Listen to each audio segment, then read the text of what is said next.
Welcome to the AirCon Vault, recordings of the live streams from AirWiggle's audio conference. These are made free thanks to our sponsors: A Sound Effect, Game Audio Learning, Kilohertz, Audio Kinetic, Sound Cuts, Tsugi, Boom Library, Sound Warriors, and AirWiggles, the online home for audio people. Hi everyone, my name is Kasia Dziekan. I'm an associate sound designer at Formosa Interactive UK, and I thought that we need to talk about sound tests. So this talk, I think, is going to be most useful for people who have never done a sound test and are curious what one might look like. So let me first give you a short overview so that you know what we'll be chatting for the next hour or so. I'm going to try and keep it around an hour. So I'm going to start with an introduction just so that you know who I am. Then I'm going to briefly talk about what sound tests are. And then I'm going to show you 3 different examples of sound tests that I did. So I'll talk a bit about my approach and also a little bit about sound design. Then I'll give you some tips about how to approach a sound test. And then, should I do a sound test? It's a different question. We'll talk about that too. And I'll finish with some final thoughts. And if you have any questions, you can post them in the chat, and then Greg will very kindly compile them, and I'll go through them at the end. So let's get started. Okay, so I'm Kasia Dziekan. You can call me KD if that's easier to pronounce. And I'm associate sound designer at Formosa Interactive UK, where I've worked for just under 2 years. I'm based in London, so I work in our Soho studio in central London. And I've mainly worked on Total War Warhammer 3, but I also did a bit of work on Project Zomboid. And previously, I worked as a junior audio designer at Jagex for a year, where I did asset creation and implementation for RuneScape and old school RuneScape. And as to my education, I have a postgraduate certificate in sound design for video games with ThinkSpace Education. So that was my route into game audio. And more broadly, my background is in the arts and electronic music. So what are sound tests? So what do they look like? So it really depends on the company and the position, and they really vary so much that there really is no standard. I've only done 3 tests, and I'm going to show you all of them. And usually it's sound design, although I've heard that some people are given also implementation tasks. Sometimes you might get a write-up as well, just to describe briefly what you've done. And usually you get some instructions as well about what to do. When to expect a test? Well, again, this is just from my own experience. So for me, this would happen at the last stage before getting hired, or not getting hired. But first I would apply for a job, then do a bunch of interviews. And if the interviews were successful, then this is when I would be given a sound test. What is being tested? So yeah, I'm just talking from the perspective of someone who has done tests, but I never actually designed one, so I can, only assume. But I think that they're there to test your current skill level. So because we all apply with a portfolio and a show reel, so we already have examples of our work, but I'm guessing that sometimes something might be missing from our portfolio, especially if you're applying for a position for a job that's really specific. Let's say someone wants you to work on sci-fi weapons, and that's the main thing. Then the company might want to test that if they didn't see enough examples in your portfolio. They could also be there to check your fit for the project, and I wonder if they're there to test how fast you work and how well you work under pressure, because it's a lot of pressure. It's quite stressful doing a test. To test whether you're serious, whether you really want the job, And I also think that maybe they're there to help the hiring managers decide between a few strong candidates. So like, let's imagine, there are 3 people running for the job and everyone is good and has like really good skills and has a really unique style, and the company just cannot decide who to pick. So a test might help them. So like I said, this is just like my assumption about what the tests are for, but I'd like to just open up this conversation more broadly within the industry and hear also from people who actually design the tests and do the hiring, so that we can all prepare a little bit better for this. So let's look at some examples. This is the first example. It was quite flexible in terms of when I had to deliver it, although I asked for a week because I wanted to have the weekend to work on it. I spent 2 days on it. And my brief was pretty straightforward, like go as wild on these as you want. This was just to like show my skills and my style. And so let's have a look. So these are, let's have a look at these without the sound first. So this is quite short clip. So we see 12 seconds. Is just one electricity spell and like a few variations of the same spell. So quite a short video. And then there was a second video. Let me mute this, which is a bit longer, 24 seconds. And it's a bit more complex because we have some like UI elements and a bit of panning that has to happen. And for this video, I had to do 2 fire spells.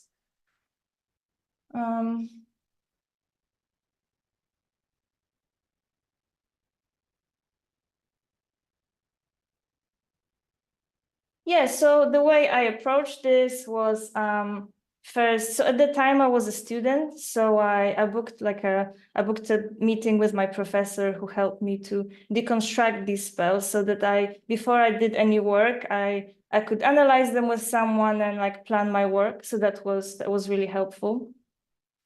And I also, when I got this, I told a couple of my friends who are sound designers that I'll be working on it. And like, I asked them to be around so that they can give me some feedback.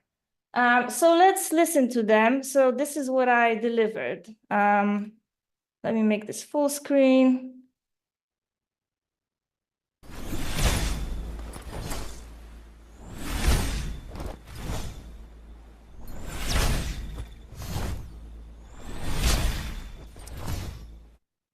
Okay, and the second one.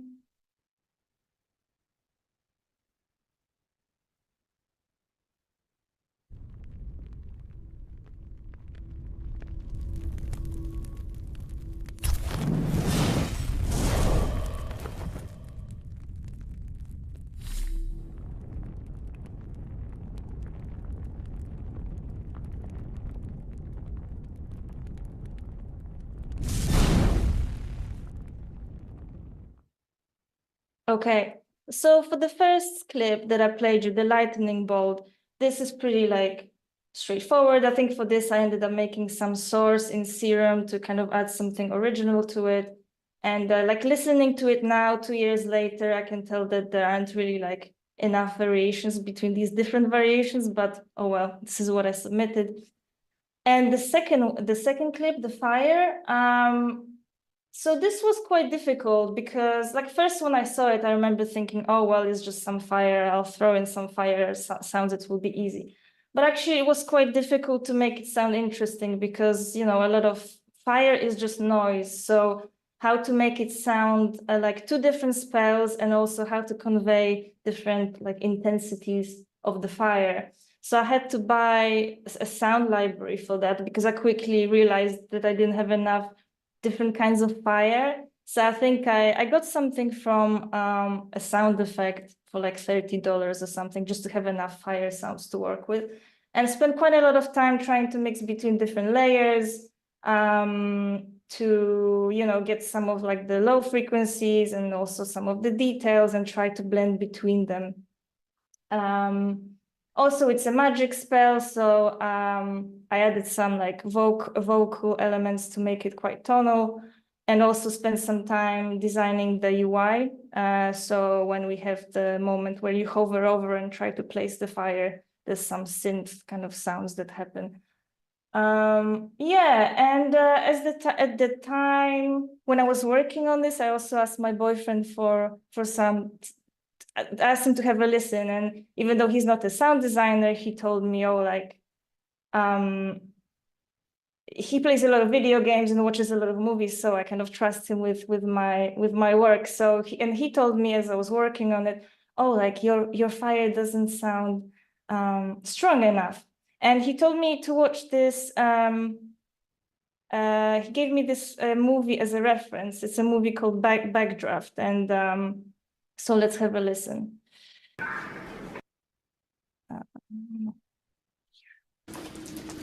Fire.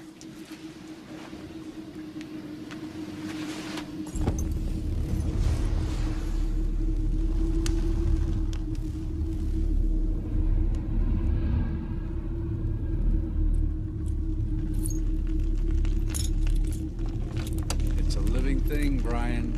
It breathes, it eats. And it hates. The only way to beat it is to think like it. To know that this flame will spread this way across the door and up across the ceiling, not because of the physics of flammable liquids, but because it wants to. Some guys on this job, fire owns them. Makes them fight it on its level. But the only way to truly kill it is to love it a little. Just like Ronald.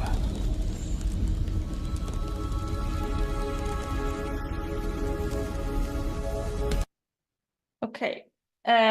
Yeah, so that really inspired my work. And what my boyfriend meant, like that my fire didn't sound strong enough, it just meant that it didn't have enough low frequencies. But like, I guess my point with this is that like it's when you're doing a test, it's a lot of time pressure. So it's good to ask people to have a listen, because this can really help you to get a better results. Even if, you know, it's not people who are necessarily sound designers, it can be useful to show it to someone.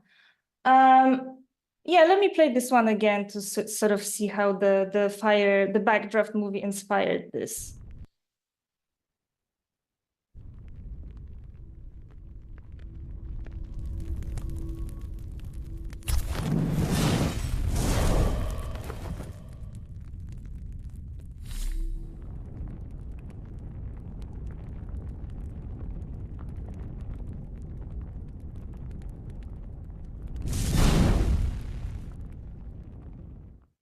Okay, so I submitted these two videos, and then I got a receipt, you know, that, yeah, we received your test.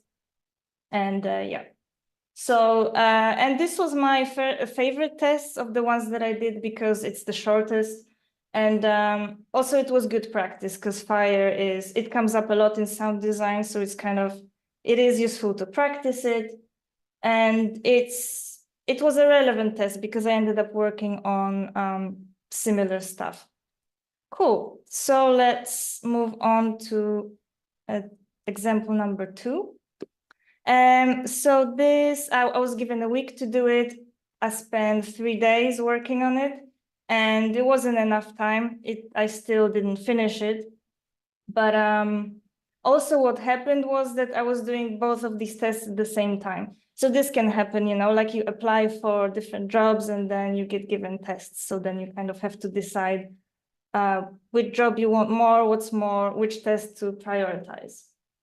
Yeah, so the brief for this was to do cinematic sound design, and to avoid being influenced by the original sound design, and, you know, no music. So yeah, like I said, I wasn't able to finish this, but I'm gonna play you what I submitted. So these are quite a bit longer. This clip is 47 seconds. I think the other clip is 35 or something like that. So let's have a listen.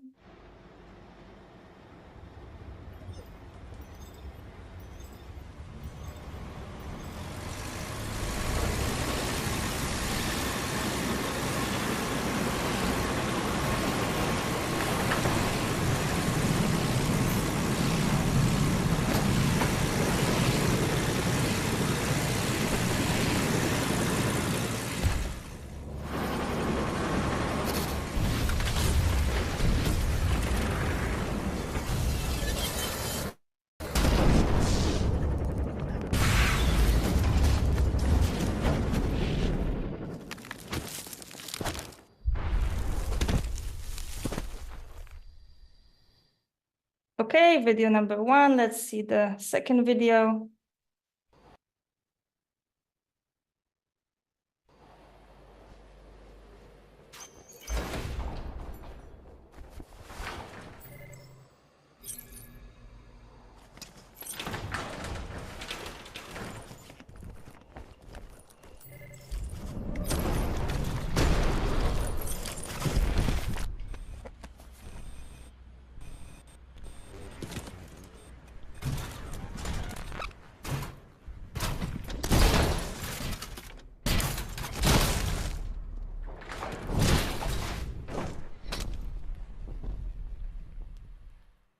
Okay.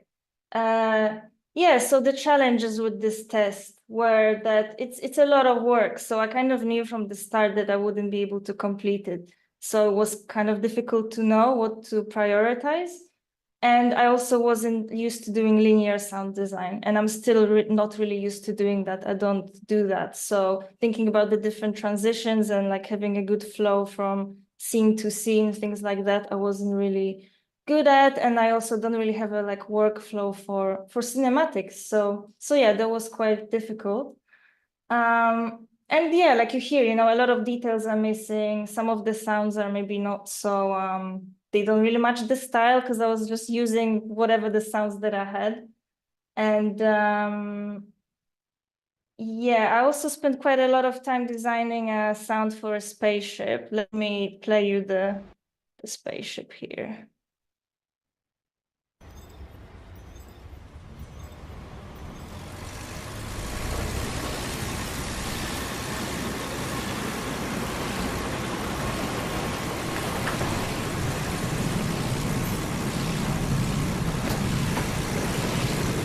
Yeah, so like I remember trying to, blend different like realistic engine sounds and create something in Serum and spent quite a lot of time on it, but it didn't quite work.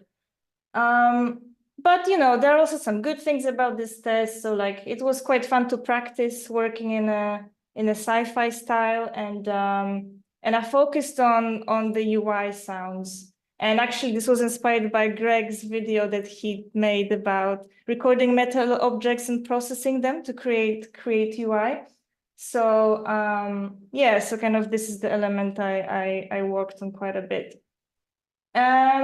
So like thinking about it, now that some time has passed, I think that things to avoid on the test would be yeah, like making new source. I think, like I said, I spent quite a lot of time on it, trying to create new sounds for different elements, but and the UI I think turned out quite well, but the spaceship not so well. And I think it's always a bit risky, and it might not work.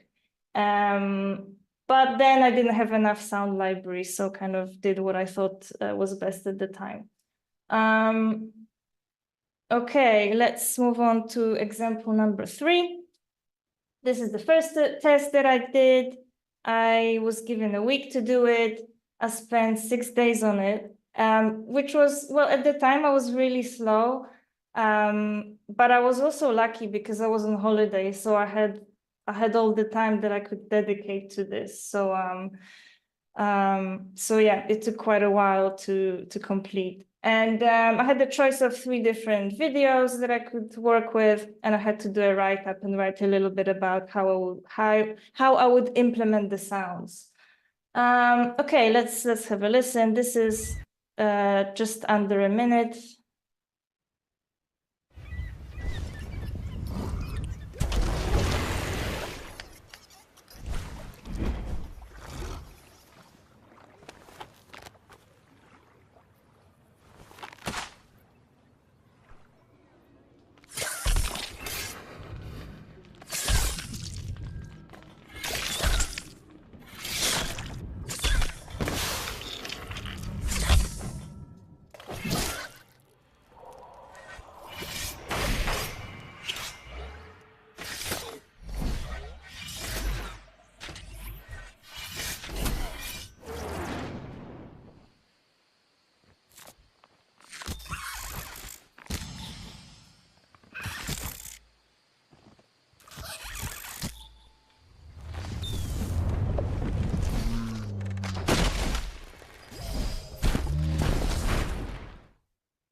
Okay.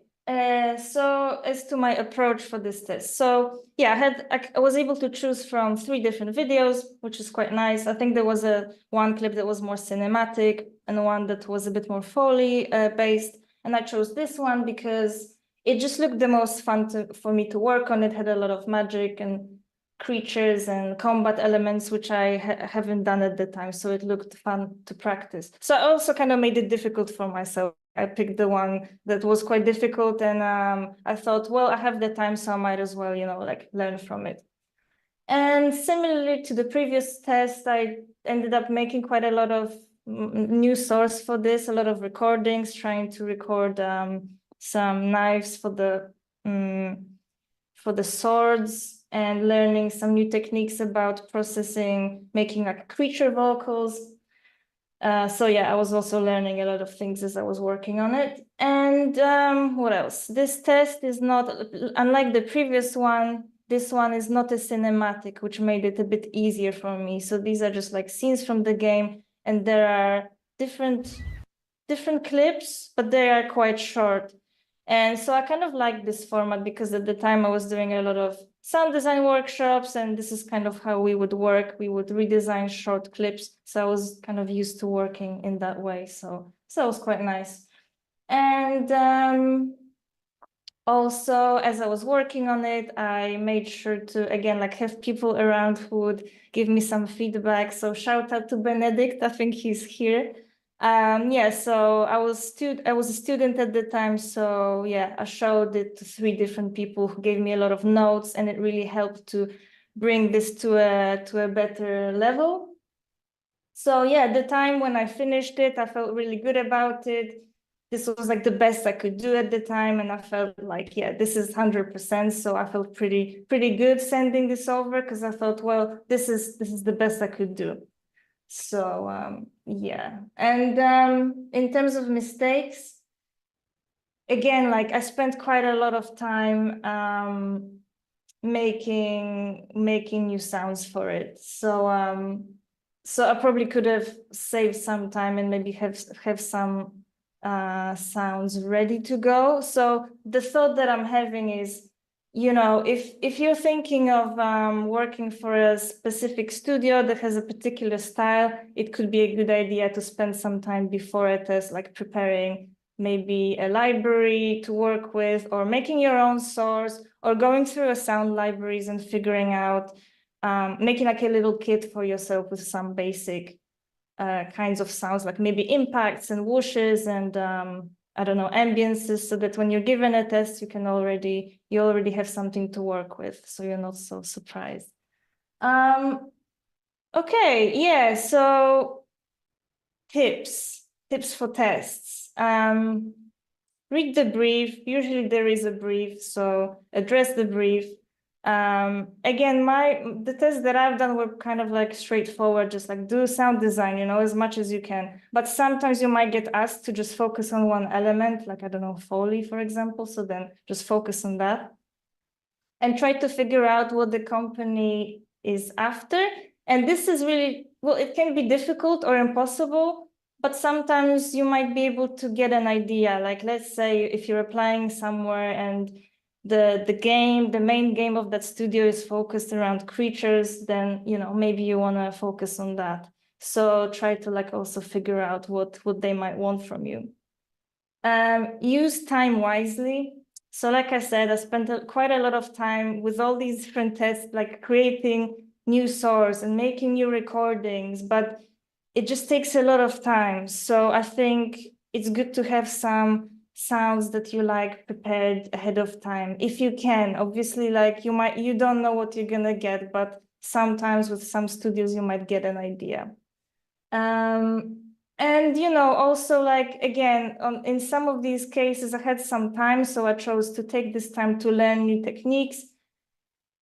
But this is not necessarily the time to be learning new things. I think, what matters is kind of what you deliver at the end, and it has to be really good. But this is not necessarily time to like spend lots of time recording new things. I mean, this is what I did, but I think on reflection, it just took too much time. Asking for feedback.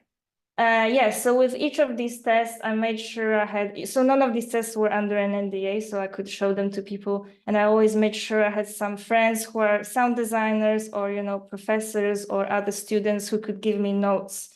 And that's really important because you get given a test, usually you have, let's say, a week to do it. So there isn't much time to like take a step back from it and come back with fresh ears. You kind of have to work fast and under pressure. So it's important to show it to someone. And at the time I remember thinking like, oh, like, am I cheating if I show it to someone? But no, this is how we work. I mean, we with any creative work, I think, like you lose the perspective very quickly of your own work. So you need to show it to others to improve it. So ask for feedback. Deliver on time and in the right format. I mean, yeah, it's just important to like have that attention to detail and deliver something in the way that you're asked to deliver, and showing that you can, read and follow instructions. And ask for feedback. Again, I included it again because I think when you submit a test and don't get the job, like I think it's still a good idea to ask for feedback because you might as well learn from it because you spend so much time working on it, so might as well learn. And I'm not sure if anyone would reply in this case because I'm guessing people who hire might be busy with the new person onboarding and they might not have time to give you feedback, but I think it's still it would be a good impression to leave to show that you take rejection well and you still want to learn. So I would in this case, if I didn't get a job, I would still ask and see what can I do better next time. Should I do the test? So this is a slightly different question. Be selective. So tests are time consuming and value your time. And I personally only do a test if I really want the job. But then for me, that question kind of comes in a little bit earlier. I wouldn't really apply for a job if I wasn't like 100% sure that I want to work somewhere. But then, people have different strategies. And I know that some people apply, send their CVs to like 50 different studios, which is not wrong. It's just like a different approach. But then you might end up with lots of tests at the same time. So then you have to decide, which one to do. Unless, you're not really pressured you don't really need a job desperately. You kind of like maybe a student, it's not so important and you have time and you just want to do it for fun and learn from it, then that's of course a different situation, then go for it. And if you do it, do your best. So, like commit and like really focus on it. So I would, cancel my weekend plans and really focus on it. And, like it's stressful, but you're good at this. I mean, we all like love sound design and it's stressful, but it can lead to a job. Like it's good news, giving a test is like you can end up with a job. So try to enjoy it as much as you can. It's like effort not wasted because you will learn something from it. And some final thoughts. Yeah, so all tests are different. There doesn't seem to be a standard at the moment. This is where we are. And every company is looking for something different. So yeah, it's like hard to know what to expect. Why do we need tests? Yeah, so this is just a question I kind of want to throw out there because we apply with a portfolio and a show reel. So why is there this extra, need to do a test? And like, I don't really have an answer for this because I've only done tests. I never designed one. So I think it would be cool to hear more from people who design them and hire for positions, like what do they expect and why do we need this extra step? How to make tests fair? Again, I think on one of these tests I had to buy some sound libraries. So that's kind of, not something that everyone can do. So we should think about how to make them fair, and I think I heard people talking about, for example, giving a bunch of files to everyone and seeing what they can come up with so that everyone like has the same chance. This is an idea. Although I think it's kind of like, you know, once you've done that, you've already done half of the job because you created the source someone would be working with, which is already a creative decision. So then I don't know. I don't really know what the answer to that is. Like, I know it can be quite tricky to design something fair in a creative field, but we should at least start thinking about this, I think. And should tests be paid?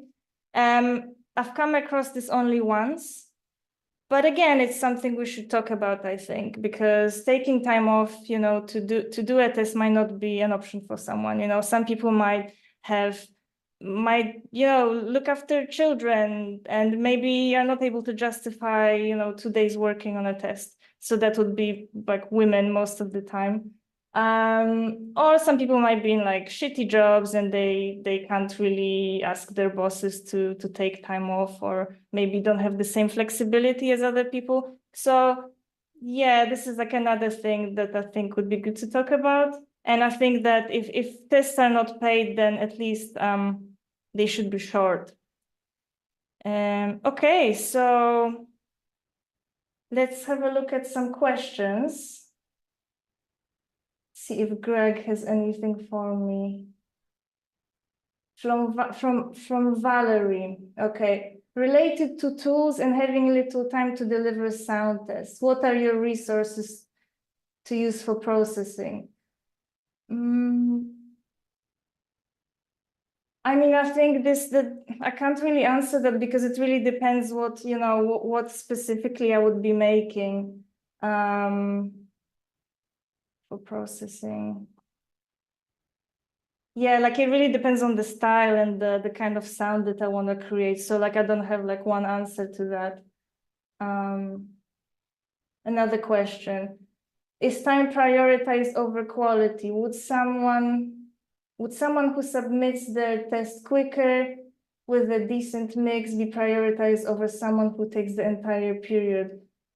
Oh, so this I don't really know, because like I said, I haven't really hired anyone or reviewed the test, but I would hope that, you know, if you're given a week, then you have the whole week to deliver a test, and only then someone would look at it. So like personally, when I've done my test, I didn't rush to like complete it under the time given. Like I took all the time given, but I don't know. Probably again, good to ask someone who does hiring. Okay, well, thanks for listening. And if you have any other questions, you can drop me a message later on. Thanks, everyone.